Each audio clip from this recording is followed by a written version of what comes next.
You can check out all the episodes of The Table of Truth on our website, www.tableoftruth.com. You're listening to The Basements.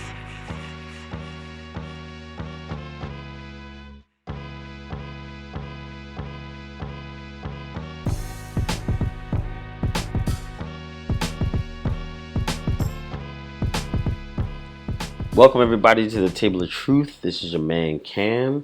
With me as always is... Introduce Yo, yourself. what up? It's your man Pope. What's going on? And we have a special guest filling in once again, 2 weeks in a row.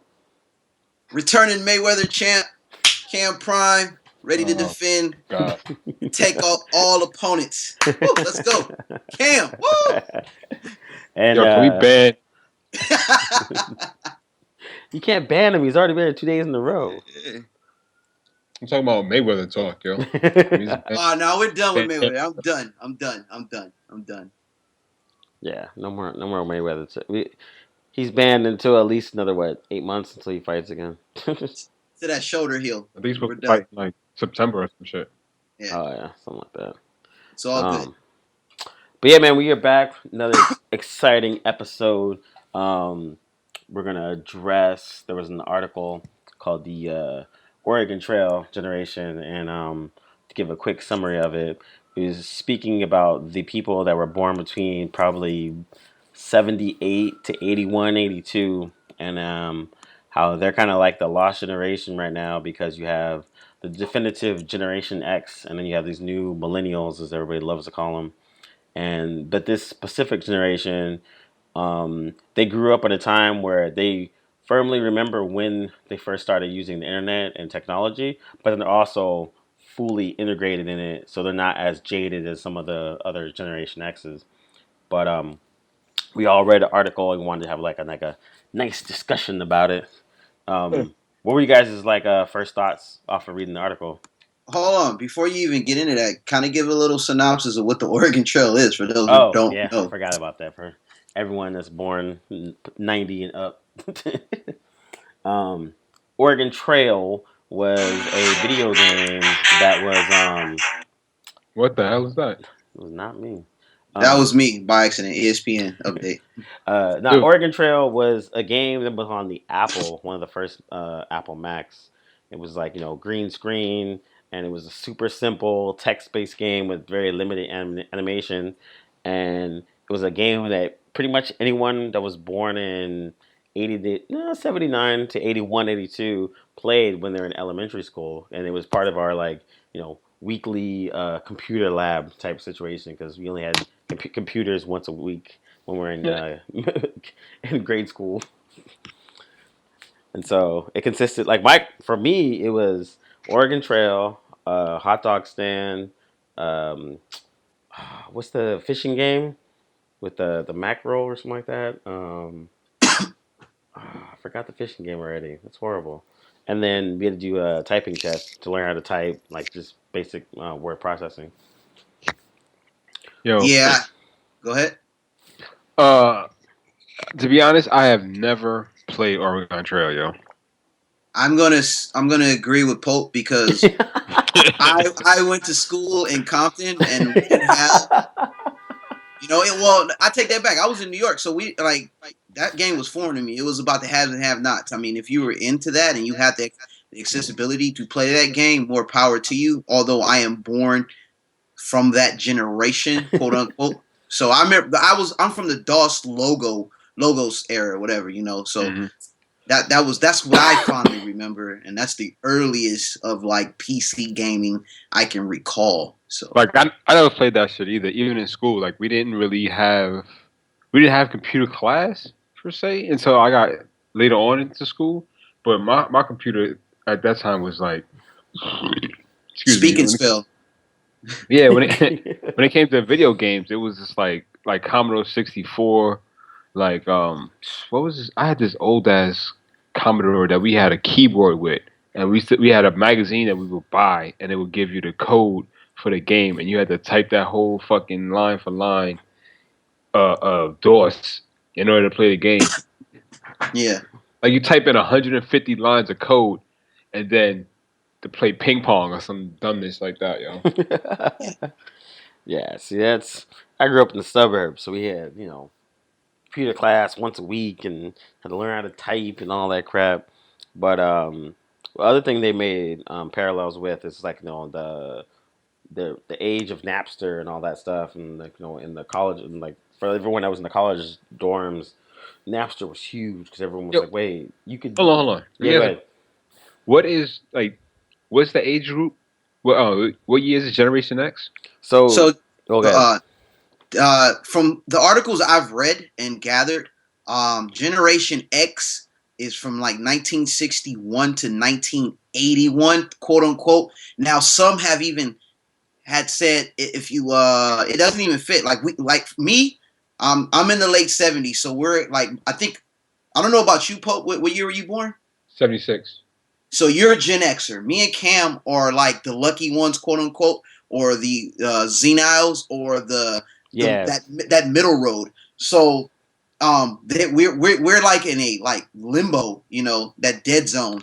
We don't yeah, really fit with the new generation because we can also recall before social media and technology, but we don't also fit in that Gen X because I mean it deals with a lot of cynicism and like the creators, and they stood out. They were more rebels than accepting it, so and having hope. But like they quote unquote say it's from 61 to 81. It's up to debate, and some argue that That's like the go years you ahead. were born. The years Yeah. you were born. yeah, Yeah. yeah. I was. Years The are Isn't it Gen X, Gen Y? Then and Gen X, Gen Y. We're kind of lumped into Gen X, but I think we kind of also encompass the new Gen Y because yeah, and then we they also got embrace it. yeah, they got cool with the whole, let's call them millennials now, which is like, Yeah, no, I don't. premillennial. millennials is supposed to be like 1990 on or some crap like that. But yeah, I thought it the was lost like generation is like 78 to 82, 83 roughly. how's that a Zennials how's that a or generation though? Huh? How's that a generation? Like 5 years. It's not a generation. I thought every like 10 that's the to 15 years. generation because they don't realize a world without Facebook, or you know what I'm saying? Like there was a life before Facebook. There's a life when Facebook was conceived, and some people don't understand what it was like to not have a cell phone or dial up or whatever. AOL. I'm from the AOL generation. Yeah, Yeah. son. Yep. Me too. Yeah, I So fuck with that shit. that's the part I yeah, liked about the article, that they were talking about, like, the first time, the friend of the group that got AOL, and he had to like plug the phone out and put the modem in and hear the sound, and ASL, and going to chat rooms and talking to people. And then they were talking about also, just like Napster was a big thing. I remember like when I first was introduced to Napster, I thought this was like the greatest thing ever. You can get any song anywhere at any time. And my friend was like, "Yeah, dude," and then people just wholesale downloading tons and tons of data. And Yeah. That was the that shit. that was it was a big moment for music, because a lot of rules were changed because of Napster and all those other media downloading sites that kind of changed the game. I remember finally when it was kind of coming out, it was just cool to be able to get those mixes that you could never find in the store, and you could just search and Napster could find anything. Like it was just crazy, the absurdity at which you can just find music and download it. And it was like the wild wild west during my college years, and I would see like the Asian guys with all these, what was that like media player that was black but it had all these colors. It was like a little oh, mixer. Winamp. Winamp, man, Winamp and Napster went hand in hand, and like I just finally recall just trying to look up some obscure Wu-Tang French album, and it was just you could find it. It was cool. I loved it and hated it, So it Why was would you hate it? super. It's No, I accessible mean now. it was accessible, but I don't know. It was weird to like just get all. It was too much content to absorb. Like it needed to have some type of like No, parameters, man. no, it doesn't. No, I I mean, don't at all. I So think that now. Before I I didn't care. honestly believe that Napster has completely fundamentally changed the way our world has worked, and I don't know if people have seen it because that was the first time in our life that it was a moment where we could get premium quality stuff for absolutely nothing. True. And it created a sense of entitlement in the general public that we're supposed to get things for free. And I've been saying this for years, like that's going to be the push for going forward. Like more and more things will become free across the board, not only just like music and entertainment, but other things as well. Like that's going to be the new model. Like it's already been implemented across different industries, like the freemium model.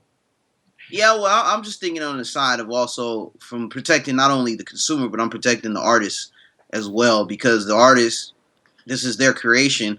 And if at the time when this was all going out, there was money to be made for the artists, and in a sense we were kind of taken away from that. But now we've dictated the populace is dictated that it should be free, and the artists have now adapted that model and taken control in their own hands of just putting out music for themselves and not going through a label or like this company, you know what I'm saying? So it's kind of it kind of changed the dynamic of how you distribute music. And so yes, like I said, it is overall it's a great thing to enable the user to have this access to music and free content.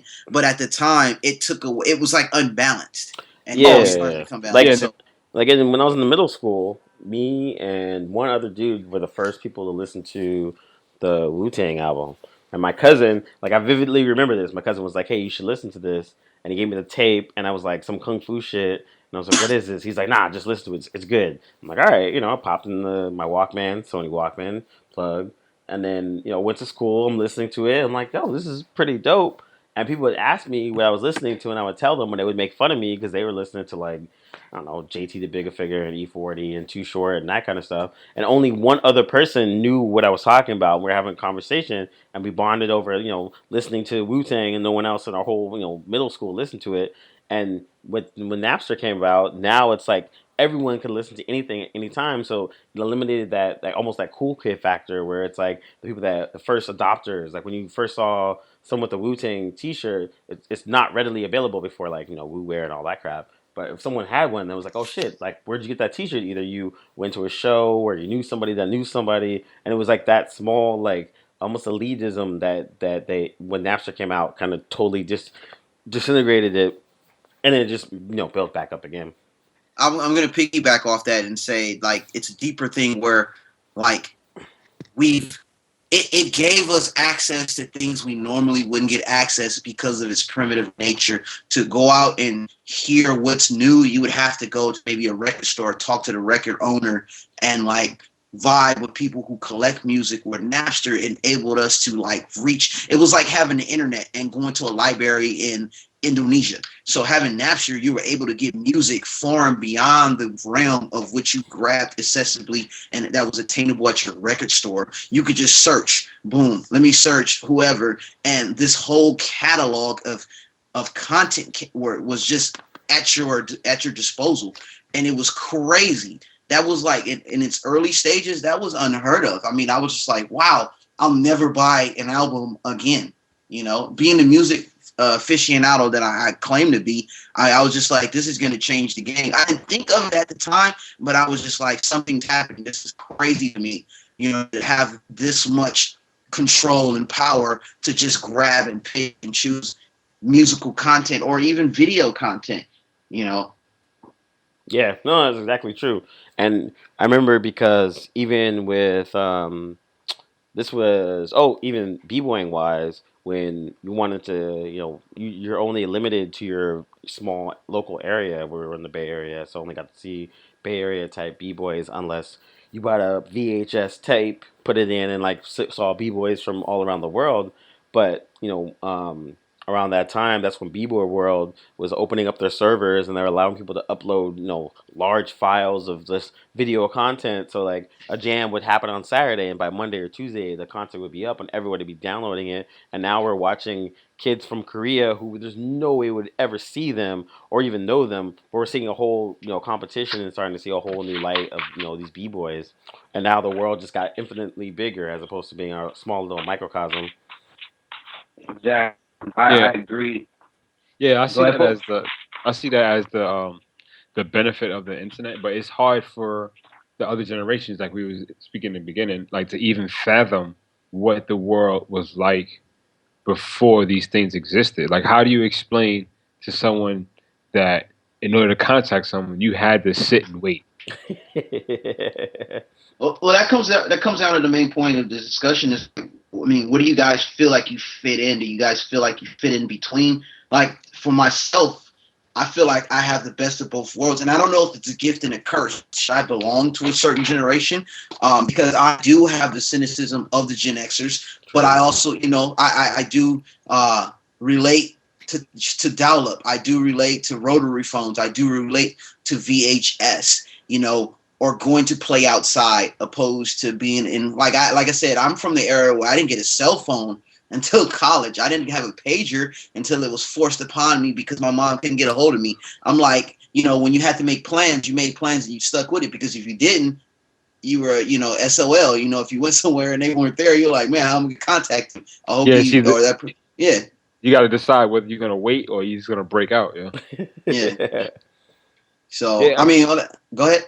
I mean, it just. I think it's like all the technology has created this this new realm for us. That's great. Like we have all these conveniences but I think it also killed a lot that made us stronger and better people, because now no one has any patience, and patience is such a, like they say, patience is a virtue. It's such a valuable trait to have. But when you see new generations, they don't have that. They don't know what it's like to have to wait for a phone call, or like, if you want to see a show, you have to be at your house at this time in order to see that show, or you will never see it again. Like they don't imagine like Breaking Bad was like in that type of series, like, because they don't show repeats. Nope. Back in they really don't show repeats back in the days. Like you may catch one or two during the summer, but like you miss an episode, you miss an episode. Yeah, it was the same thing with what was it? Oh, it was Beat Street, and Beat Street would come on Channel 2, and it'd only come on maybe like once a quarter. So every week I would pick up TV Guide, like rifle through it to see if I could see Beat Street, because it always come on at like 2, 3 o'clock in the morning, and then set my VCR so I can record it so I didn't miss it, because it's my favorite breaking movie. All right, first of all, does TV Guide still exist? I think so. It does, but it's like it's two different things at the same time now. Like it has the TV listings, which is a small part of the magazine, but it's also like a magazine now. So they like have articles and they have exposés and profiles and stuff like that. It went from a singular, like it's a periodical now. So yeah, because I mean, you have a TV Guide on your TV. Like, why would you pay money for that? Yeah, that's what I'm saying. It just reminds me of like a newspaper. No one really purchases a newspaper as much anymore because everything's all digital and accessible on your smartphone or your device. Mm-hmm. So I was just curious. Like these are things we can still relate to. Like I said, we are part of the generation where we can live without such necessities, but we also understand the dynamic of having these extracurricular necessities of having a phone, a smartphone. Like we can live in both cultures and survive. Like I don't know how if someone that was born in the Gen Y the new generation and didn't have the internet, they would probably go bonkers. Where I didn't always have the internet until recently, so I can be able to maneuver and navigate through such things. So that's why I'm curious, like how do those people cope? I know we're more accepting of the new change, and we can also revert back if need be. Yeah, no, that's true. I mean, you have the point where I remember when TiVo came out, and it was like, wait, you can pause live TV? Like, why? Yeah. How? What? Yo, that was a game changer right there, yo. Wait, you can skip commercials? I'll give you an example. So when the smartphones came out and they had unlimited data, my initial thinking was like, I'm never going to be on the internet that much. I want texting. It makes more sense to have unlimited text. Boy, was I wrong. I'm always on the internet, and my data plan is always shot. If I would have had unlimited data, I would not be paying these absurd charges for searching YouTube or on Twitter or when I'm on the road. And Spotify, I would have bought Spotify Premium because it won't eat up my data plan. But unfortunately, I didn't have the foresight to see into the future and think that that was where we were going. Yeah. And also too, I mean, I remember when TiVo came out, and then I think it came out maybe like the September before that Christmas rush. So I was invited from my parents, and I was trying to explain it to my dad. He's like, I don't get it. Like, what are you talking about? I'm like, dude, you can record two football games at the same time, and then if you want to pause one while it's live, you can walk away, go to the bathroom, come back, and like I was explaining to him, and he was like, can you can just buy it for me now instead of waiting for Christmas. I want to record games. Uh, what is Yeah. this? ESPN, the 24-hour news sports station? Puppy cup. So it's crazy. Yeah, same with that. Like the 24-hour just channels of one thing: sports, news, cooking, all that. Like that was never around before. It was just your normal local TV, Skinemax, HBO, Showtime, and movie channel, I guess. And then that was it. There wasn't really the multitude of channels. Then you have all these channels now where it's like you just pick a subject and now that's a whole channel now. Yeah, it's crazy now, yo. I mean, I like watching those that YouTube channel. It's like I forgot what it's like React, and they have like these kids, Oh and, yeah. and they give them like old school shit and let them play. Like they had them play like yeah. Mike Tyson's Punch Out. They gave them Nintendo. Yeah, they gave them an N64, and they didn't know how to hold the controller. I That's the always worst, have, dude. yeah, I always have epiphanies like when I start talking about TV shows, commercials, or old cartoon shows, and like some people didn't know what Centurions were, Mask, and these are not even old cartoons. These were just the mid-90s cartoons. Well, my text. Go ahead. Wait, was Centurions 90s? Consult Or the Google. I could have maybe sworn. late 80s or early 90s, maybe. But I'm like some of these cartoons were 90s. Yeah, I think those are like late 80s, like Inhumans and Oh man, Mask? the humanoids. Whew. Inhumanoids. No, Yeah. Yo, but I'm that shit talking was about like hard. cops, Mask. No, Cops is definitely from the 90s. Yeah. Yeah, that's what I'm saying. Those cartoons. Wait, from the was it? Centurions was officially 86. Not Okay. yo Prime. I think all them joints is from like the late 80s. Yeah. Cops. Cops too, because I had the black dude, the chief, what, bulletproof vest, or whatever it is, BP vest or whatever his name was. Like I had his toy, and I know I wasn't playing with toys that serious back when I was in high school, which is in the early 90s. Fun fact: Jack Kirby and Gil Kane contributed to the design and concepts for the Centurions TV show. Huh. Okay, yeah, you're right. Cops ended in '89. It was like a short run, '88 to '89. What I didn't realize was how much of TV and pop culture that we grew up on, and the references that we use to this day. Like, once I dated a foreign girl, and we were just me and the friend group were talking about like early movies from the late '80s or early '90s or some random TV show or a commercial that everyone knew about, like Where's the Beef or something like that. And so like all these pop references that were like ingrained in our childhood because we grew up on all this pop culture, and it was completely lost on her because she's like, I don't like half these things she had no idea what we're talking about. And there's those cult classic movies to me in my head is a classic, like everyone's watched it, but I'm only thinking of everyone between the ages of like I'm born between like what 75 maybe to 83, so that's like Goonies, Monster Squad, Big Trouble in Little China, like Golden Child, like all these movies that like in my head everyone's watched these movies, but in reality, nah, not so much. Damn. Yeah, that's a good segue when how we talk about like texting versus calling on the phone, video games versus playing outside, and DVDs and like Netflix DVR, and the other topics we were talking about sports today and versus back in the day. I mean, how do you guys feel about texting versus calling on the phone? Well, I mean, someone I think it was my cousin made a good point. It was like you remember when we were younger and you wanted to go to a friend's place, like my parents would be like, "Have I met their parents?" And then if they had, I'm like, "Okay, you can totally go there." I knock on the door. The parents open. I come in. I'm chilling with the parents for at least like 5 minutes for whatever reason until the homie that I want to hang out with comes out. But like the kids knew who each other's parents were and all that kind of stuff. So they kind of almost like watched out for each other. And well, in my suburban neighborhood, and pretty much my parents knew all my friends' parents and vice versa, and I knew all their parents and talked to them and stuff like that. So nowadays, you can have friends that you've never met their parents or even their siblings because all you see them is at school, text them and that kind of stuff, and then you guys go out and that's it. Yeah, I mean, there's no real reason to go to someone's house anymore. Yeah, Because 100%. when I was going to people's houses, I wasn't going to hang out with them. I was going to see their cool stuff they got in their house. Yo, they had an NES.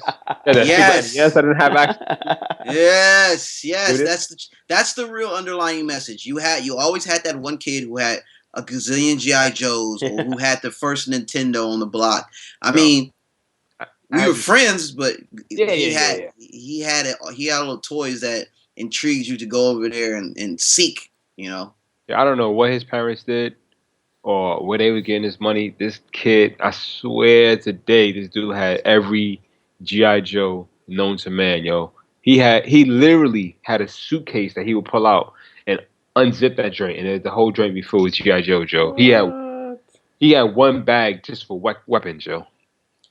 Yo, well, and how did you feel when you saw that? Like you'll never.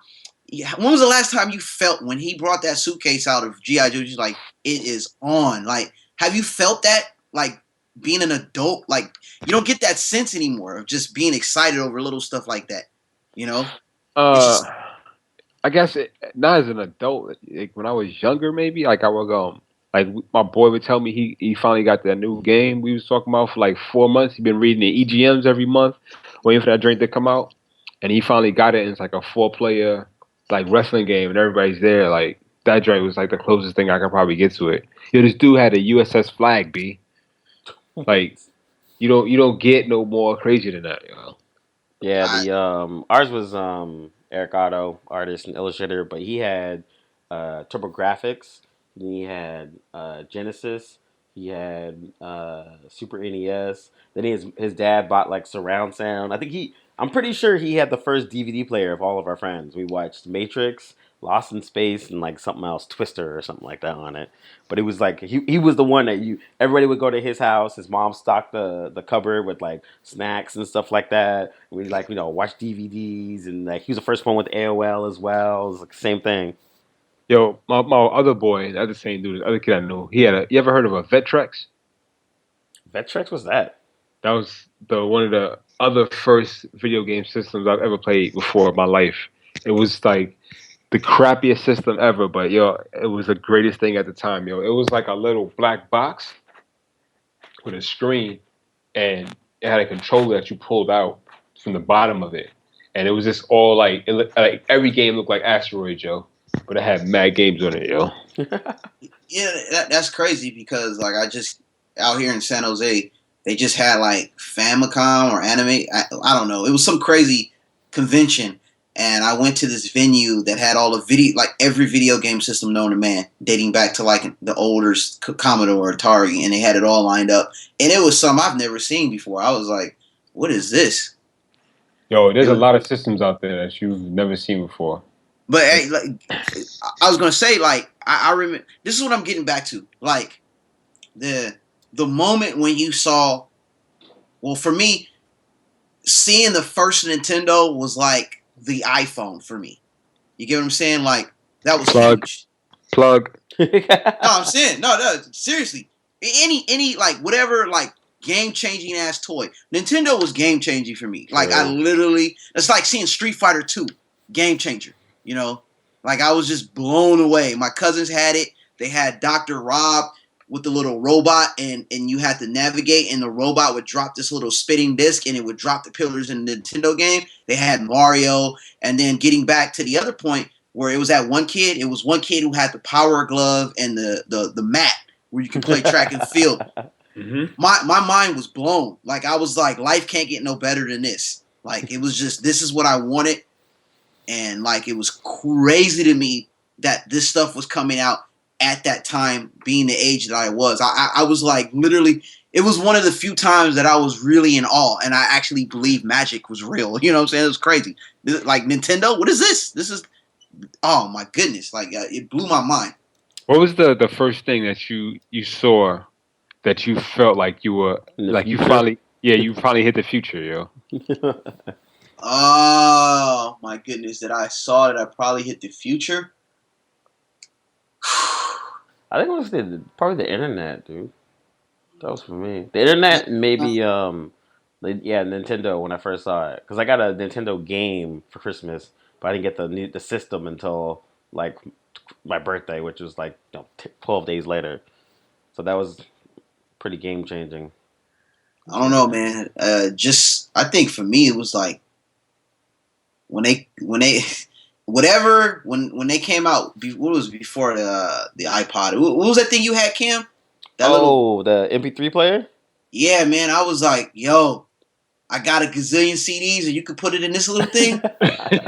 Yeah, I had like a Cam was the first with an iPhone, and I was ready to steal it, or not an iPhone, but an iPod, the old one, because I don't know how you got it. That The shit first looked like I got it looked like a paperweight, and I remember he brought it to the house, and I was like, yo, like I got to have this, like. But he had the first. He also had one of the first like MP3 players I had seen, and I was like, man, mind blown. Like I got a gazillion CDs, and this is what I was always saying that they needed to do.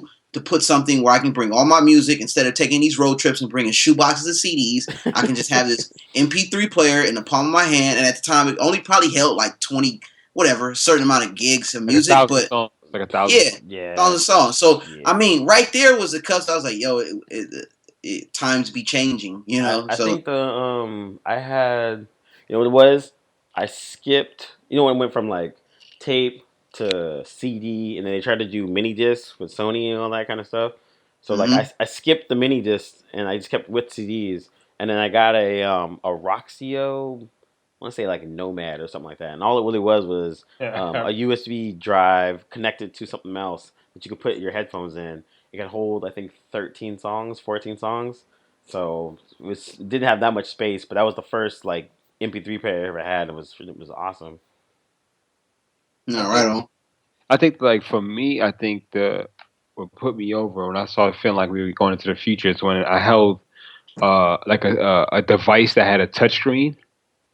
Like I was changing shit by just by touching it like with my finger, because it felt like I was like performing some type of like telekinesis or something. Like I was just doing something with like almost like my mind almost, and it felt kind of bugged out. I'm trying to remember exactly what device it was, yo, because it was always like my friend would always get some cutting edge shit, and I was always behind the curve.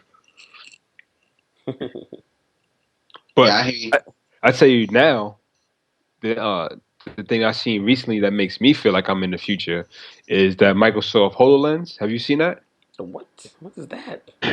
So right now there's like this big push for virtual reality, and everyone's using these glasses. Like they have these headsets that you put on, and you, like inside, like the Oculus Rift.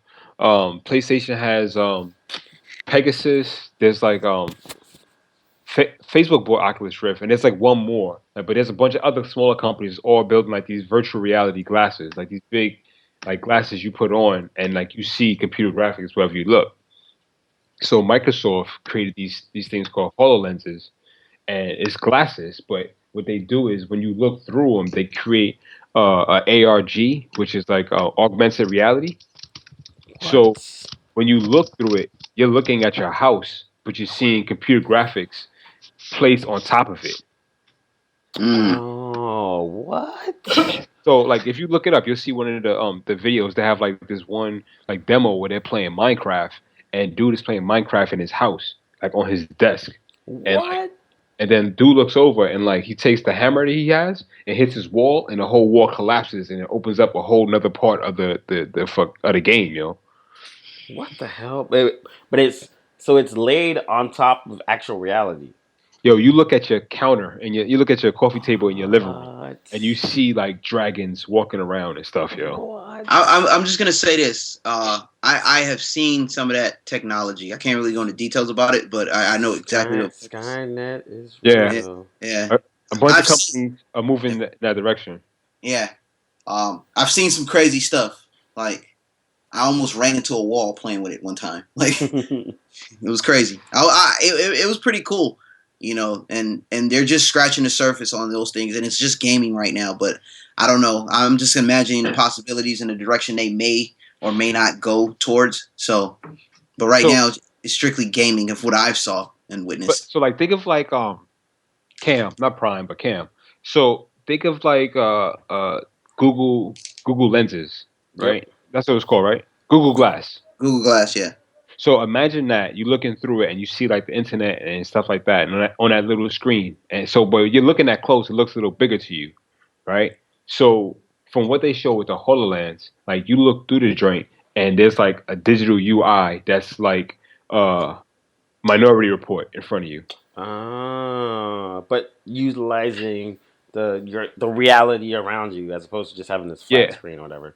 So, so you're looking out and like say like 3 feet in front of you, they're like the menus and stuff in front of you of the work you're working on, and like dudes just like taking windows and throwing them over to the other side, rearranging shapes and pulling things back and forth. It's some crazy stuff. Like compare if they do that with like, and plus Microsoft had like the Surface, which is some crazy touch reality stuff too.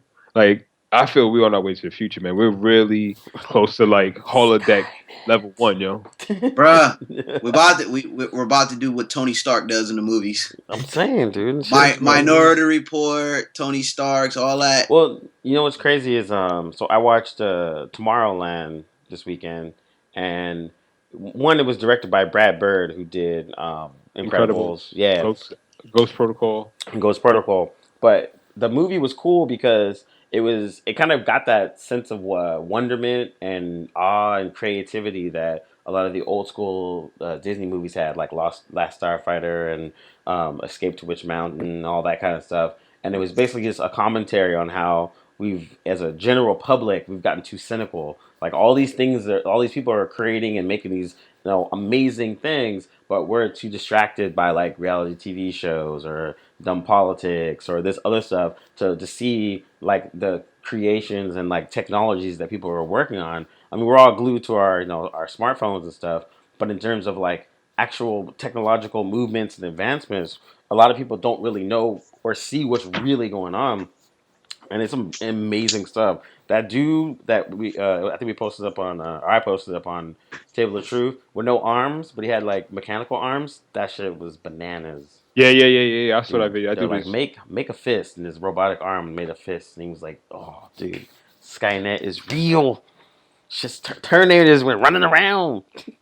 Well, hopefully, I hope it makes some, like, I'm always intrigued and super hyped on the medical advancements, that this technology could bring. So I don't think Skynet is real yet, but I tell you what is real: cyborgs. Cyborgs are real in our existence at this moment, yo. They're not the movies and the comic book level cyborgs. We don't got Cable running around, but there's some true to life cyborgs, right? Every time I see those people with the blade legs, those are damn cyborgs, yo. Blade legs. That's real. And then the dudes with the arms, like that dude that was on that video, his drain is high tech, but they have other technology that's comparable to that. But I saw a hand this dude had. He had an arm, and that drain had touch sensitivity in the fingertips, yo. And like dude was picking up stuff and was like, "Oh, I can feel it. I know what this is just by touch." Like through a mechanical arm, he was getting sensations in his brain, yo, to tell him what he was feeling. Nuts. It's insane, dude. Yo, I watched this video about this kid, and this is going back to what I was talking about earlier about the freemium joint. This kid, like in the Midwest somewhere, he's like 17 years old. He decided that he wanted to create a prosthetic arm, yo. So him and like 2 or 3 of his friends got together, jumped in a garage, and 3D printed a high-tech level mechanical arm, yo. They came up with specs and they built their own joint that's like some next level, like mental cybernetic arm. But then they went to he had a press conference about it. He went to like some tech conference and everybody was like, "Oh, we want to buy it, blah blah blah." He was like, "Nah, I'm putting all my code and it's going to be a general common lease." Was it common copy? Yeah, common use or whatever. Common use, yeah. So like all the tech that he created is free for anyone to use, yo. Yeah, they're the all the 3D stuff. Like my brother is into like 3D printing stuff, and they have sites and stuff where everybody swaps designs and and trade and help and each other stuff out. So like they'll put pictures of what they made, and then they'll submit the design. So if you wanted to download it, make your own or improve it, and then add it, it's kind of like almost like the open source like GitHub for developers, where people share and reuse code freely and openly, as opposed to trying to like hoard it and make a bunch of money off of it and all that. That's what the internet was supposed to be. It was for excuse me. Let me take that back. Hypertext transfer protocol or proxy, whatever. Protocol. It was protocol. It was free. He could have sold this, and you know how many people use HTTP? Yeah. Crazy. I mean, the internet. They tried to sell it and market it, and then the populace dictated that it should be, in a sense, free. You know what I'm saying? Because I remember they used to charge per minute or something crazy. It was absurd. It was absurd. But I mean, like everything, this content should be free, and like it shouldn't be sold, because it's like you can't control something that's so vast. The realm of this is so vast, and it reaches far beyond, and the rabbit holes go so deep that it's hard to conceptualize and put a quantity on. You know, it's just things like this. That's what we should be heading the direction, is make it the available. There shouldn't be have and have nots. This shouldn't be a privilege. It should be the norm. You know. Yeah, well, they're also like I think it was Neil deGrasse Tyson was commenting on how it's awesome that people are getting into coding and developing, but he was saying, but we need just as many people to be scientists and engineers and things that will help the technological advances of like transportation and farming and all that kind of stuff. Because a lot of people are like software within the last 15 years has grown exponentially, but like smaller things like roads and bridges and cars and all that, it was like it's very slow pace. Part of it is money, because the electric car has been around since '97 and didn't get cool till the last 10 years, because they had to sell it, Because they're getting faster. Yeah, They become the Yeah, technology. no, I was gonna say like I mean, a lot of people are not gonna be on the electric car game until there's electric recharge stations everywhere. Yeah. Somebody had posted up on Facebook about solar panel roadways. Yeah, I was about to say that. Yeah, if we go in that direction, it's gonna be like, I don't know if we're gonna see that in our lifetime, like a complete shift in the way we do things, especially with like buildings and roadways, and like just conserving energy and going completely green. It makes perfect sense, but at the same time, is this feasible? How much is it going to cost? Like, let me tell you why it won't happen in our lifetime. Go ahead. Because the people who came before us in the last generations are the one that run the world, and they will not allow something like solar panel roads to become accessible, because if that's the case, then it becomes more of a free power source, and they can't make money off it. Kills a whole industry. I mean, people don't realize, like, someone always says, like, we have all these advances in medicine, this and that, and how come we can't find the cure for the common cold? And someone was commenting, well, it's like, there's no money in it. Like, why would I cure the common cold when cold medicine industry is a multi-billion-dollar industry, and we can cure it? Then that just kills the whole industry, and people are not making money. Therefore, once again, capitalism stifles creativity. That's why you don't buy cold medicine. You just take a nap and drink water. Sweat that shit out. Your grandma was right. Boy, you're sick, take a nap. You feel better. It doesn't make any sense. It's a billion-dollar industry to give us placebos and to thinking we're getting better. And when your doctor, you used to be mad at your doctor when you went to your doctor and you say, "Doc, I'm not feeling cool. You just need rest and water."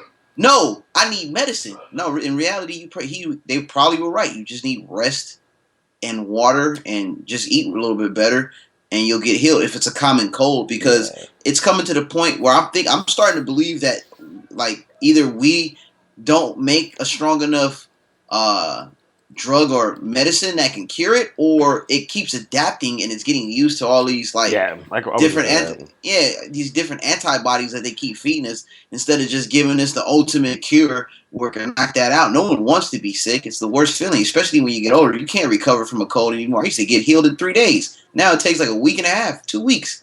You know? Yeah, because cold medicine doesn't heal you. It's just it covers up it sedates you so that Yeah, you sedates. get through. You know, it I'm not covers. gonna lie. I like the feeling it gives me, but shit, I want it to heal me. Like I stopped taking medicine maybe almost like 15 years ago. Like I rarely take medicine now. Like I have to be really really bad to take anything, and if I do, it's like a Theraflu. And I take let's see, Claritin for allergies. That works. And then when I sprained my big toe, I took ibuprofen. But in terms of that, that's roughly the gist of actual like medicines and all that kind of stuff. Everybody else that we have in Vicodin or Adderall or this or that, and like, we're like the most medicated society in human history. yeah, I could see how. So like a couple weeks ago, I got my one of my wisdom teeth pulled, and I normally don't take medicine, but I was like, yo, let's do this, yo. So the doctor was gonna give me he's gonna give me Percocet. Was it Percocet or Vicodin? One of them. Probably Vicodin. Let's say it's Vicodin. But that joint is like $40 a pill, and I ain't got insurance, so I didn't get that. So I was like, yo, just take Advil. He's like, just take Advil. Take 3 of those joints every 8 hours. I'm like, all 3. right, yeah. So I'm like, all right, cool. So like I was doing that, and it was killing the pain. But when it was going away, like the pain was coming back in such force. Like I was like, yo, I should take some more pills. Then I realized how people get caught in a cycle Yep. of being hooked on on prescription drugs because it becomes like a crutch. And so after a while, I was just like, yo, you know what? I'm just gonna live with the pain, yo. You can look at that a couple ways though. I mean, you could you went the cheaper route, but you can see how it can put you in a cycle. Or 2, you could have just bit the bullet and bought those pills, and maybe you would just take one, and it would the pain would be subsided for even a lengthier time, and then eventually it will go away. But also that can also do the same thing. It might have the same effect as the cheaper pills. So I don't know. Ultimately, you have to find some natural way to like have the pain not be as prevalent. A lot of people don't want to depend on pills. I'm not one to depend on pills for pain, and if someone gives me Vicodin, it's more because I'm sore from a workout, not because I actually need it and depend on it. There's a feeling of euphoria that Vicodin gives you that Advil doesn't. I mean, Advil, all them over-the-counter drugs don't really work.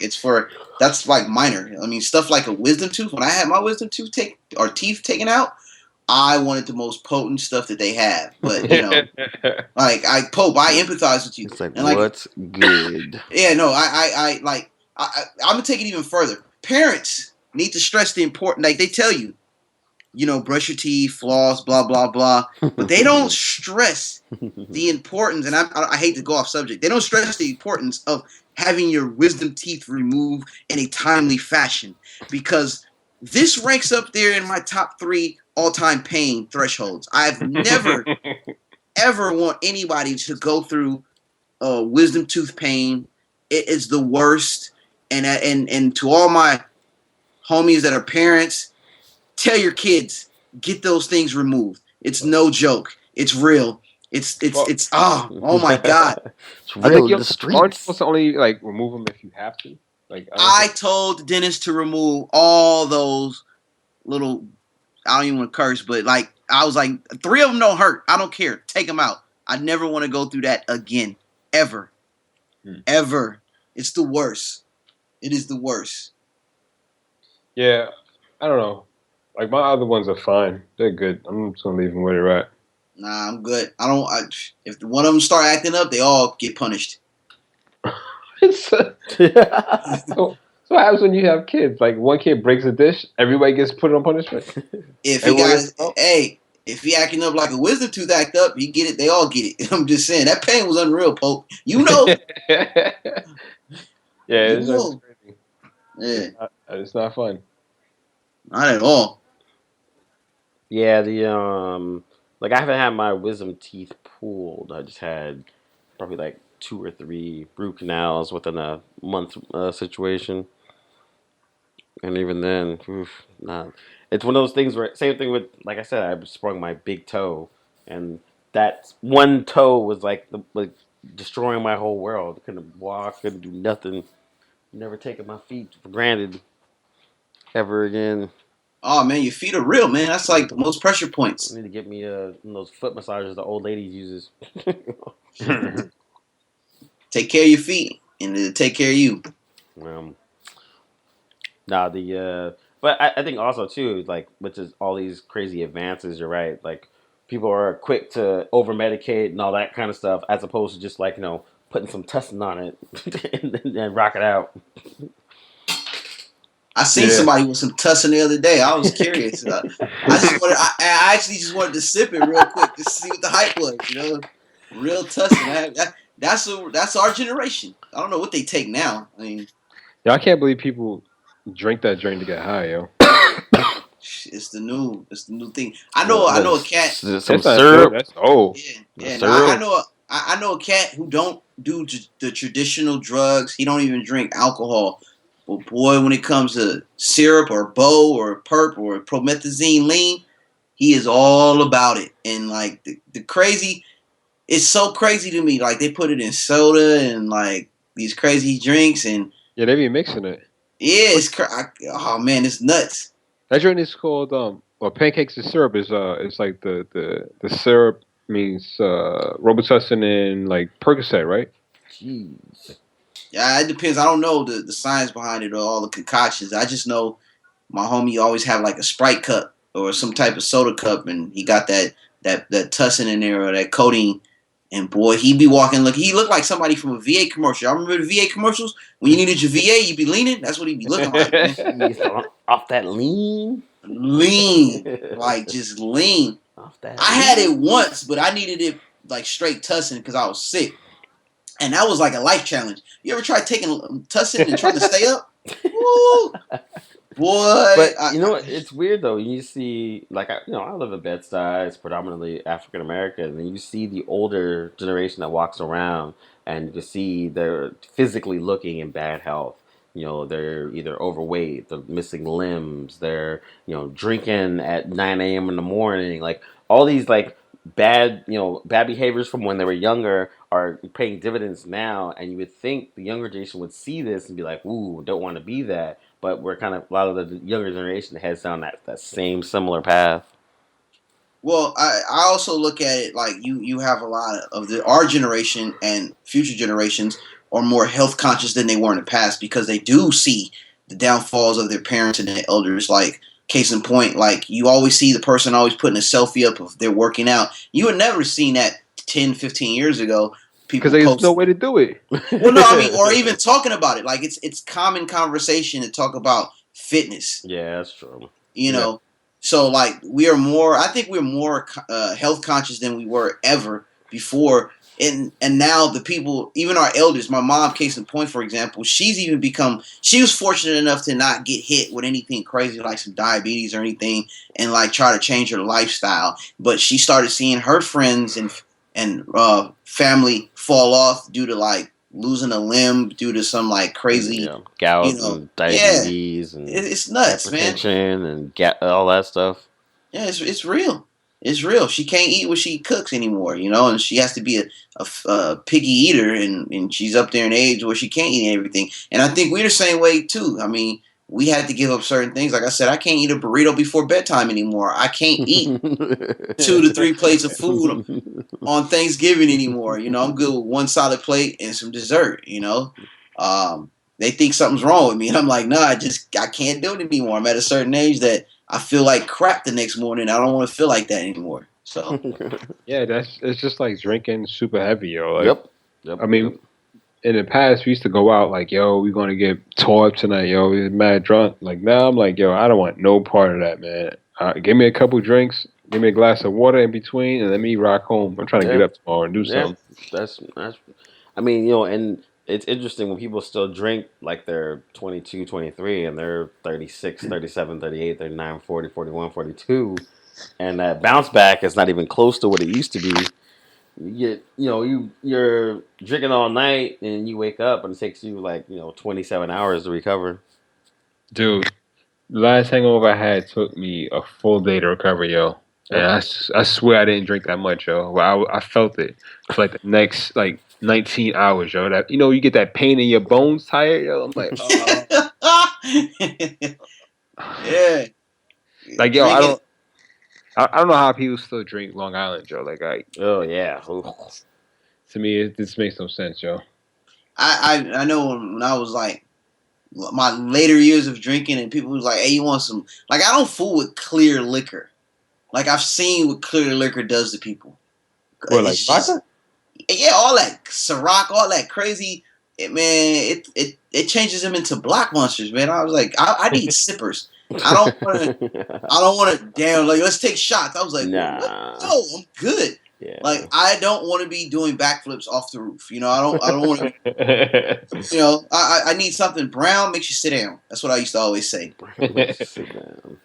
Yeah. But and also too, it's like people when they quote unquote learn how to drink, it was shots, and downing beers and getting fucked up, Long Island iced teas, Tokyo teas. Yo, I was at somewhere and someone ordered an Incredible Hulk, and I was like, whoa, I haven't heard one of that in easily 12 years. Yo, do they still even carry Alizé in the club? That's the bartender was making it, and she was like, I don't even know what this is. Yeah, Like I mean, why would you want to drink? You know what? Let's be real. For me, the only reason I was drinking was to get in the girl's pants. I didn't know way in hell I'm drinking this. That's 75 to 80% of most people. Yeah, that's about right. Yeah, I mean, it gave me a sense of a little bit of courage. Liquid courage. But at the same time, I wasn't drinking. If she drank, then I had to drink because she wasn't going to drink by herself. Yeah, of course. So, but at the same time, because I was like, why am I drinking this nasty, like liquid, like pretty much rocket fuel? I'm like, I don't want to drink this. Like, it's nuts to me. But the only reason I used to drink like heavy like that was to get her make her lose her inhibitions, and I would lose my inhibitions, and I would have an excuse of why I maybe touched her boobs last night. So it was just like, oops, my bad, I was drunk. So it was crazy. But I mean, now I can't even fathom drinking like that. Let's take shots. Let's drink this rocket fuel so we can like do whatever. I'm like, I'm good. I get hype. What is it? I get loose off of orange juice. Hype dog. So.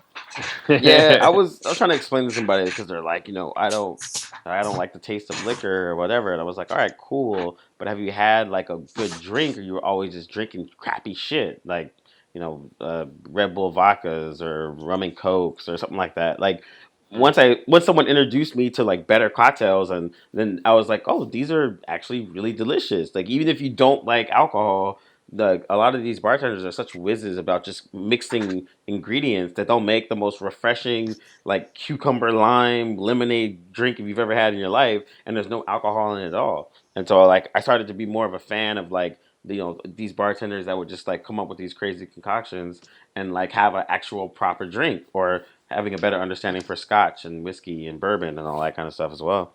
That's why when I go to bars, like I've been doing for quite a few years now. It's like when I start to talk to bartenders, I ask them what they drink, and I tell them to make me what their favorite drink to make is, and I get to taste all these new and weird drinks and whatnot. That's how we ended up drinking that thing at Josh's drink, Cam. Oh yeah. And that was weird. That was like whiskey and ginger and some other shit. Yeah, it was pretty good too. But I appreciate that because it's if I'm drinking with someone that's younger, 23, 24, like they're getting their typical Red Bull vodkas or whatever. They're like, let's do shots of tequila. I'm like, well, why would you do that? It's 6 p.m. on a Tuesday. Like, why would you do a shot? Like, why don't you just have a nice drink, chill, relax, have a conversation, and then pick up and go where you need to go? But a lot of people's minds is when they're drinking to get fucked up as opposed to drinking in as a normal conversation or to be social and then just move on. Like, that's not everybody, but once you get to that certain age and you can't wild out like that, you actually want to just like having one drink and then getting up and leaving is not that bad anymore, But Cam, you forget. I mean to cut you off, but you forget the fact that they can do that. True. Like, True. they can We can't do that. nah,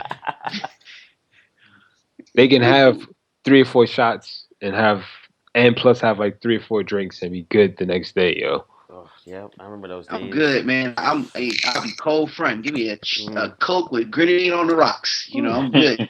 Uh, Or you know, Pineapple my Sprite and cranberries.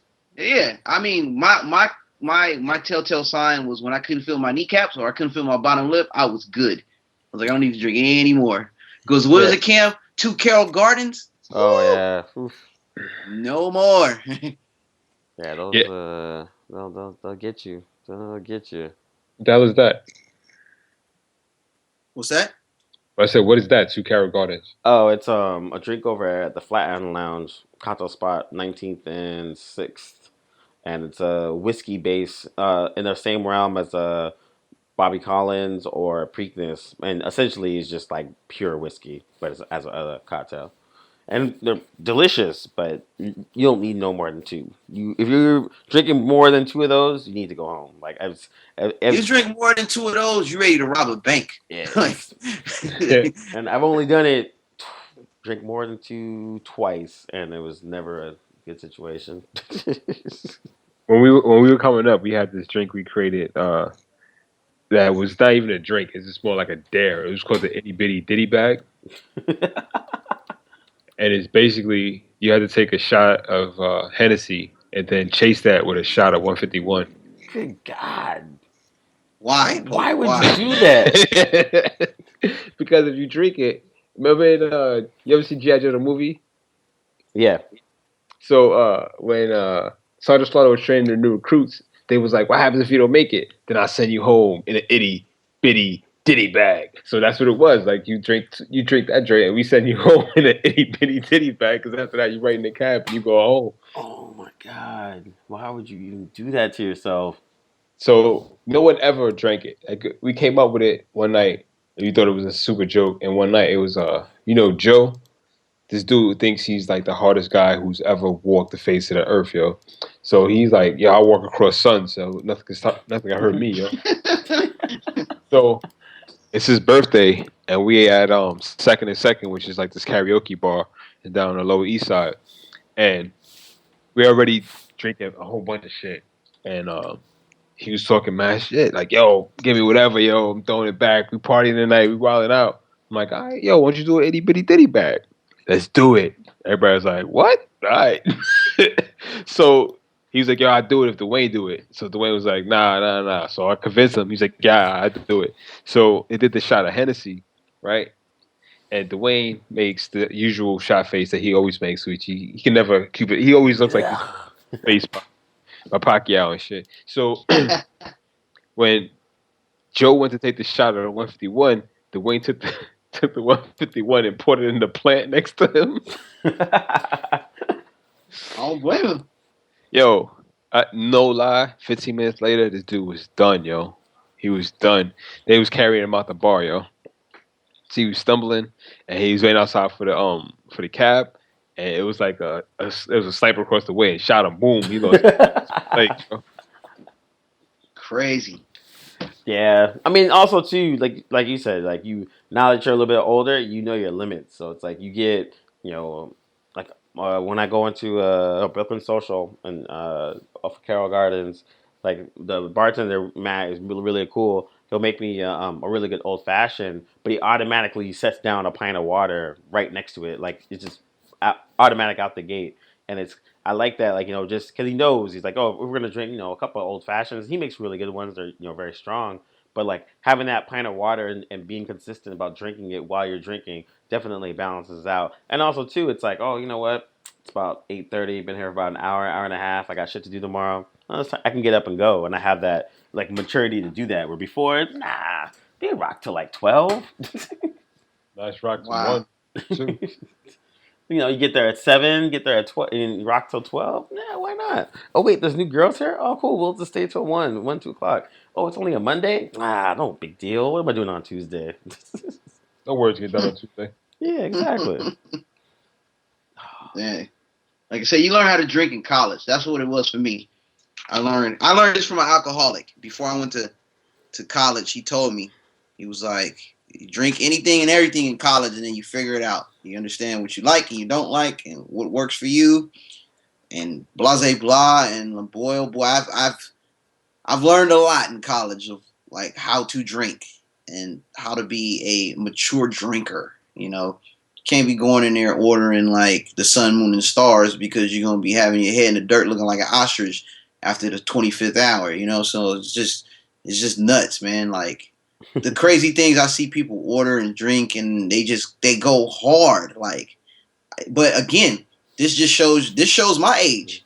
You know, like again, these 20-year-olds, man, they built for it. It's not in my DNA anymore. You know, I even when I was drinking, I stopped. Cam can contest to this. I stopped for like 5 years. I didn't even touch the drink. I was like, I'm good. Yeah. Man. But also too, everyone drinks for different reasons. So either there's the drink that to forget something, or drink to remember, or drink to get fucked up, or whatever. And so it's something that I didn't really realize too much, that everyone has their own reasons why they drink. Some people just drink just to they have fun, they enjoy drinking, and then other people are drinking to whatever bad problems and to avoid them or whatever. And then like you said, alcoholic sees where that's a whole other psychological situation too. So it's such a wide spectrum of people that drink, and it's interesting that that there's so many different types of people that drink in terms of that. So when folks are like, yeah, I just stopped drinking, and before you used to give them ribs, like, oh, why you not stop drinking, blah blah blah blah. Now it's like, oh, word, all right, cool, and then you Yeah, keep moving. yeah. When I was younger, I used to drink to get myself calm so I can actually function in a party because I used to be super shy. And then when I got past that stage, I was just drinking because I was hanging out. I was having fun. But then when I stopped drinking because I was blacking out too much, I realized why I was drinking, and a lot of it was like me coping with shit that was going on in my life that I couldn't handle at the time. So I was using it as an escape, and that taking that year off allowed me to realize that, and now I have a completely different outlook of myself when I drink. Now I drink as a social thing, but before it was more of like, shit is terrible. I need to go see my man James and sort this shit out. James is like, what up, Pope? Long time no see. I mean, yesterday. How you been? Hey, on the real, I usually keep alcohol for guests. That's like I have like wine for guests. Like I don't even touch it. I got hard liquor that was given to me, and like I just keep it for people who come over. The one time I'll use alcohol is when I'm cooking. Like it's the only time I'll have it. Any like relevance to alcohol is like I'll put it in like to marinate or make a deglaze for some type of steak or use a port or something. But I mean, to each his own. So yeah, I mean, I think I Okay. dramatically stopped. Like I dramatically cut down my drinking by not drinking at home. Like I don't drink at home at all. I do have wine and like whiskey and stuff, but like I don't drink at all. And like before I'd have a beer or have some whiskey or whatever, and wine or whatever. But now I'm like I rarely ever drink at home, and just by doing that, cut my drinking in half. Yeah, my number one rule has always been to I never drink at home and I never drink alone. Like I've always like I come from a long line of alcoholics. Like I've seen some shit, and like I know what to look out for and what not to do. And I always seen like when you drink at home and you're by yourself when you're drinking, like that is a downfall. Because like I've always felt like alcohol is a multiplier. So if you're really outgoing, it'll make you even more outgoing. And if you're like at your heart, you're like a dark person, like it'll start to bring that out. If you're a dark person who hides it all the time and you drink a lot, it'll start to bringing that out. So if you have like a depression and you're drinking and you're home by yourself, Ooh. man, that's a dangerous combination, yo.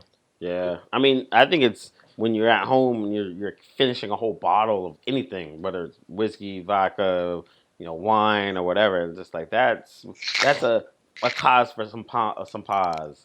Just relax a little bit, step back. yeah, the constant reminder for me is waking up the next day and feeling like crap.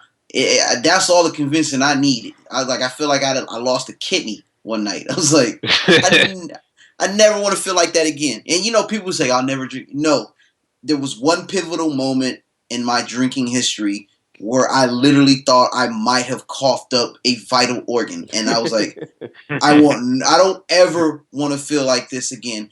And it was embarrassing. I embarrassed myself in front of some girls. Yo, you know what? I'll tell you this. That and the fact that it prevented me from getting some cheeks one night. I was like, no, I can't ever be more drunk than the girl that I'm trying to fool around with, or embarrass myself, or feel like I need to have surgery the next morning. No more. It was like that was it. That was my Pookie from New Jack City moment. You ain't gotta convince me about drugs and alcohol. I get it, you know. So, Yeah.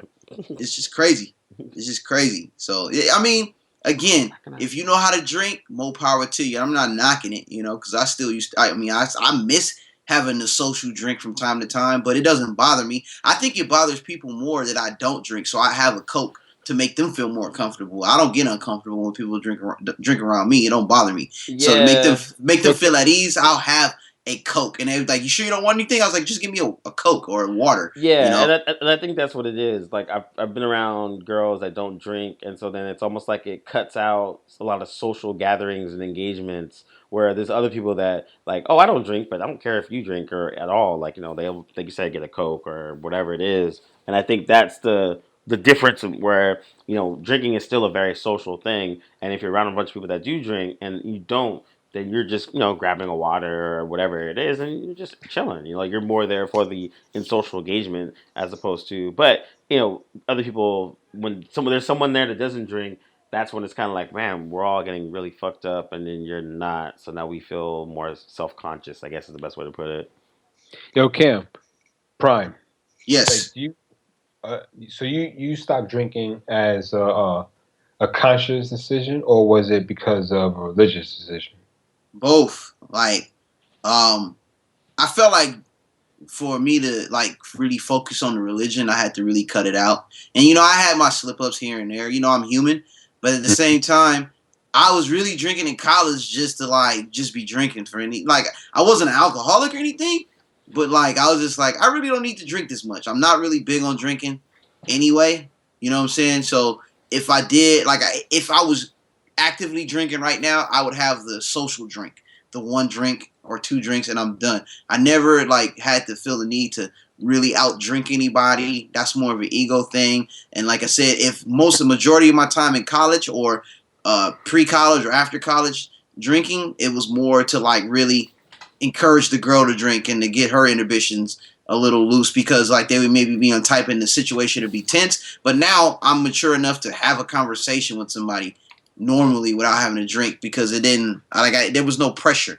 You know what I'm saying? The drinking was more of a common ground for us to have some type of bonding or socially. It didn't have to be with girls, but just any individuals. But I'm confident in myself to navigate through any situation socially where I don't have to depend on alcohol. And I felt like I was doing that before. So in essence, with the religion on top of how I personally felt, it enhanced my ability not to have that much alcohol or lean on alcohol in my life. That wasn't a vice that was hard for me to give up. Yeah, my mom was like, my mom's kind of sat my brothers and I down and kind of just divulged the family history of drunks and addicts and smokers and this and that, and they're like, yeah, you guys can do whatever you want, but this is your history, so know that. But then also have understand them and understand moderation. And I think that was like their big key. They were like, my dad doesn't drink at all. My mom, she drinks on occasion because of my dad. My dad doesn't drink, so she just doesn't drink. But they were really just big on moderation and understanding your limits and understanding your control. And I think that's the part that we all kind of when we're younger, especially college level, we're just like fuck it. Or when I moved to New York, my first 5 years, I was drinking a bunch and just rolling with it. And now I still drink, but it's a lot more in moderation than it was even 3 years ago. Well, yeah, about 3 years ago. But Well, yeah, moderation I think that moderation is key. Yeah, it's key to everything. No, I was gonna say, on some health stuff, you just realize how much weight you gain when you drink. Like, I'm not a beer drinker. Yeah. But boy, I remember I tried to drink beer and break dance. Bad move. Yep. Bad move, man. I felt bloated. I felt like I was gonna take a dump on the floor. I was like, I can't deal with this. Like, and that's why you like I say, you learn how to drink. You know what works for you. Yeah, you know what you like, and I think that's the thing too. It's like, before, you might mix stuff for no reason at all. Like, oh, let's have a shot of vodka, but I'm also having whiskey, then maybe some wine and like beer, and then you're mixing them all together. You're gonna throw up and whatever. And then nowadays it's like, nope, actually, brown liquor gives me a headache. I don't drink brown liquor. I only drink vodka, and if I do, it's only at this situation, and then that's it. Don't drink beer either. Like I've started to see as people get older, they kind of stick with what they like, and then they don't go too crazy or cross over like they would used to. It's like everybody's taking shots, and then there's always the people that are like, nah, I'm good. Don't take shots. You know what that sounds like? A Gen Xer. Cynicism. They're set in their ways. They're not accepting of the Red Bull and vodka or the Incredible Hulk or whatever hot new drink is out nowadays. Oh, liquid cocaine. I remember that one. Yo, I don't drink Red Bull and vodka because it's an upper and a downer, and you never supposed to mix. Same time. It's a fucking oxymoron. Like, why would you want to do that? I want to go to sleep. Oh, no, I want to stay up. No, I'm good. That fucks with your heart, man. I don't do that shit. Yo. I don't do anything that fucks with your heart. That's why I don't mess with ecstasy, yo. I don't mess with drugs. Yeah, it's not my thing at all. Messing with your heart. It's a cold thing. It's just crazy that, like, who came up Red Bull and vodka? I want an upper and a downer. Let's mix it together. Yeah, that's fuck all that stuff. Yeah, that's what's up. Hey, segueing about you had mentioned something about the conversation of taking a girl out on a date. Oh yeah. So we got a Homie Hypothetical. I don't know if this will be the wrap up, but let me make sure I pull it up because it was pretty good actually. But yeah, so Homie Hypothetical is when we have a question from someone from the one of our fans, and they kind of ask us a question and want us to weigh in on it. We haven't done it in a long time because we're lazy and we haven't been on it. But that's going to change. Yo, stop saying that shit, again. Just go into the fucking. I just watched Tomorrowland, man. I'm being hopeful right now. I'm very hopeful, and we can do it. And creativity, and yeah. Yo, he's from the new generation. I got it right in front of me. I think your Homie Hypothetical is guy takes girl on a date. Date is going perfectly fine. She's into him. Guy goes to pay for the date, and his card gets rejected. She has to pay for the date because he doesn't have the monetary means to pay for it at all. But he's seemingly a good dude. Should she give him another shot, or is the brother dead in the water? Yeah, that's a good hope. Well, that's not. Well, it's two things. One, that's not really a question that the guy should be asking. That's a question we ask the woman who went on a date. I think it was more from the women, but I think but it's from her. Well, all right, if it's from her, not the guy. Well, this is line by line a story of a date I've actually had, yo. Do tell, Pope. Do tell. We actually covered this on a previous episode, but it's the infamous $40 date. Yes, I forgot about this. Sorry for the audience members that don't know what you're talking about, Pope. Please elaborate. So the $40 date was when I went on a date with a friend of. Is this somebody you know, Cam? It was a friend of somebody's. Yeah, it was like a mutual friendish or something like that. Right? I met a friend through a friend of a friend, and we went on a date, and the date was dope. We had fun. She was joking, but at the time, like I was unemployed, like I was in between jobs. Shit was real tight. And I literally had $40. So when we got to the table, like we were supposed to go to dinner, and we ended up just going to have drinks. So I was like, yo, I can cover drinks for $40. That's no problem. So we got to the spot, and then I was looking at the menu. Yo, that night I was Stephen Hawking, B. I was looking at all the numbers. I was calculating shit in my head. I'm like, all right, I get this, and she gets this, and I can counter with this joint. Like I can make sure we have just enough this. Like we can get it all under this price and then get the hell out of here before it gets too crazy. So it was all good. Like we was gonna get 2 appetizers and like an appetizer a piece, and then like maybe 2 drinks because it wasn't that expensive at the spot we was at.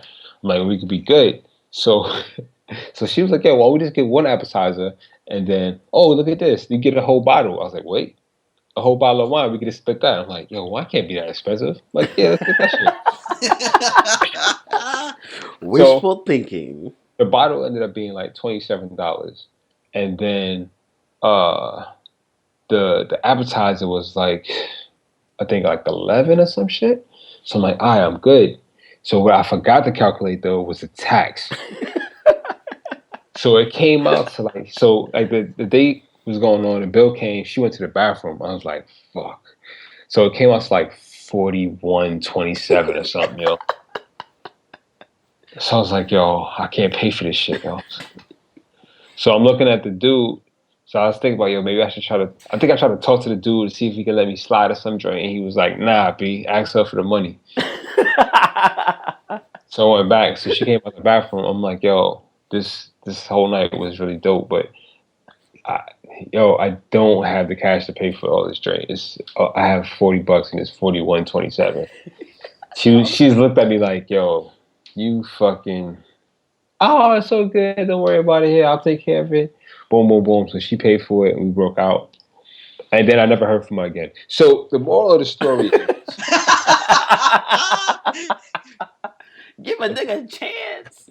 No. The moral of the story is, if you end up in a situation where you have the money, but you can't afford to pay for the dinner or the date, whatever it is, and the girl pays for it afterwards, as soon as she's finished paying for it, whatever that money you have in your pocket, you give to her. Yeah, that's it.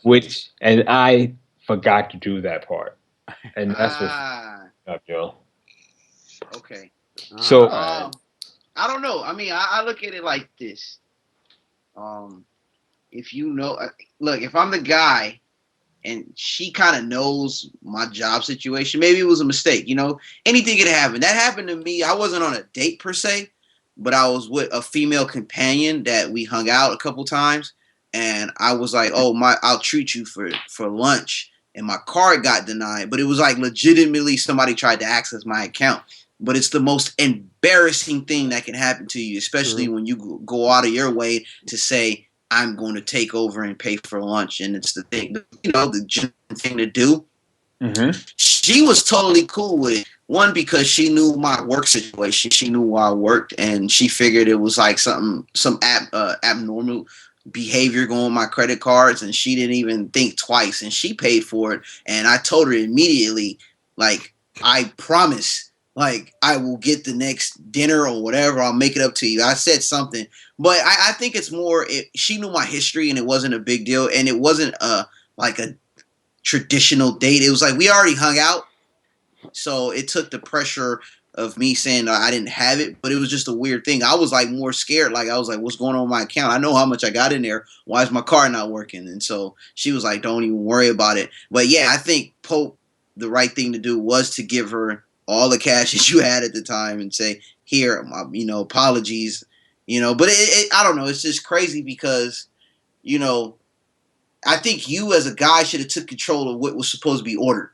You know, when she said the wine and appetizer, I was like, no, I'm not feeling it. I feel like we should go in this direction.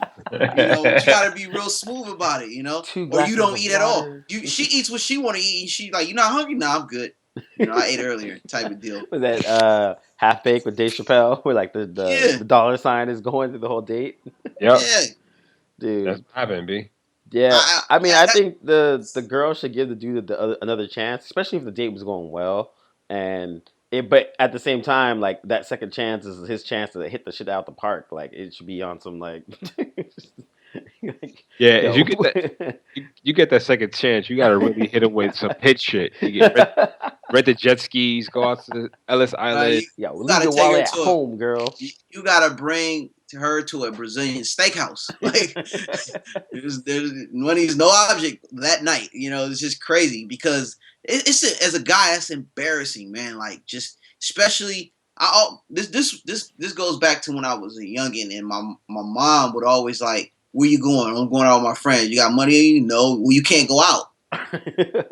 These are life lessons. She was like, you can't be going out with your friends with no money in your pocket. What if they want to do something? You know what I'm saying? So like unconsciously, this goes fast forward to. I mean, you gotta have funds to go on a date, because if she said let's go on a date and my status was like broke I'd have like switched it up and was like, I'll cook you dinner. Yeah. You know what I'm saying? So because I'm mean in the kitchen. So that's fellas. Word of advice: learn how to cook. It can save your life. Especially your wallet. Because I'm not going to no restaurant. I mean, even when I was in one of my previous relationships, I was transitioning in between jobs, and she had the whole birthday thing, and she was like wanting to do all this extracurricular activity. I had to dictate the situation and navigate and make a playbook of how can I make this night work without going over my budget. So Like, it's I crazy. ain't got it. Yeah. Like, I ain't. Oh, this is my birthday. I ain't got it. Cam, you not eating? No, I'm fasting for Ramadan, but you go ahead and have a good time. But it's nighttime now. We switched it. It's reverse Ramadan. I can only eat in the morning. So it's crazy. But it's a tough situation for any man to be in.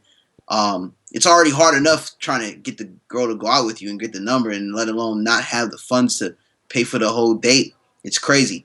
Me personally, I wouldn't have went on that date. But I guess, Yo, I would have borrowed money from someone and yeah, you could do just in that too. case. Like, I think I went out. Yeah, I was supposed to go out with a girl, and I borrowed like $20 from Griff because I had like, I don't know, I think I had a 20 or something like that. I was supposed to get drinks, and I was like, yo, Griff, I get you back, and he's like, dude, take the money, go here, take 40, just go. Or if you're gonna go on a date, it helps to have friends in high places. Yes. If you're gonna go drinking, yes. take her to the bar where you know the bartender. Yeah, 100%, 100%. If you know a spot where they hook it up with the portions, take her there. Yeah, that's that is definitely the move, yo. Living take, beyond your means. Yeah, you have to take control of the direction of where you're gonna eat, where you're gonna drink, what are you gonna see. Take it to the free joint. You know what I'm saying? Like, oh, I know this spot up the way.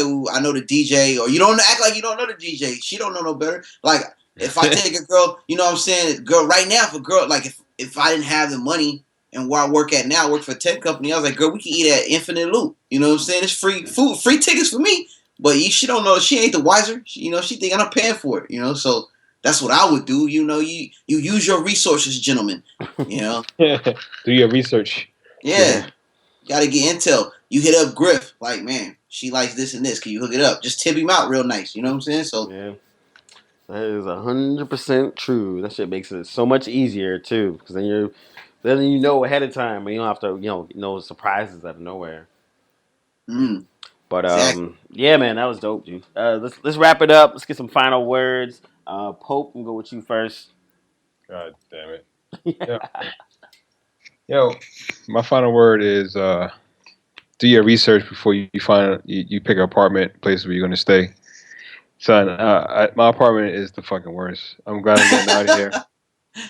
It's all type of stuff. Yo, let me tell you this story. So, like, they play music outside of my window at like 4 a.m. Like full blast, like every like ratchet song you could possibly think of, I've heard. Like, I've been woken up in the middle of the night, like 2:30 in the morning to I love the Coco. So, and these jackoffs are out there every night. So last night I was trying to get to sleep and I couldn't take it no more. So they're across the street from me, and I'm on the third floor. And I'm like, yo, this shit, I can't take it no more. So I opened up the top of the window, and I wish they was right below me. I'd have poured a bucket of water on them. But so I'm like, fuck, I'm gonna do everything I can do. So I pull the top of the window down, I move my curtains, and I angle my body in just the right angle, and I launch an egg right across the street, yo. I missed the dude by like 6 inches, yo. But it hit the floor and like splattered all over his foot. So the dude jumped and he ran away. He was all shook. He's like, yo, they throwing something out. I don't know where it came from. Yo. So after that, now 2 minutes later, the music cut off and never went back on the rest of the night, yo. Nice. Y'all feel so vindicated, B. I just wish I'd have caught one of them dudes right in the square of his head, yo. That's awesome. That's my final word is fight back, yo. Fight the power. or the neighborhood power. What's my final? Oh, my final word is get a bike helmet if you're going to be biking, especially if you're biking and you're drunk. You might want to have that. Uh, Also, make sure you have all your lights. So when you're biking at night, drunk with the helmet, you have lights to help you protect you to make sure you don't get hit. I didn't get hit.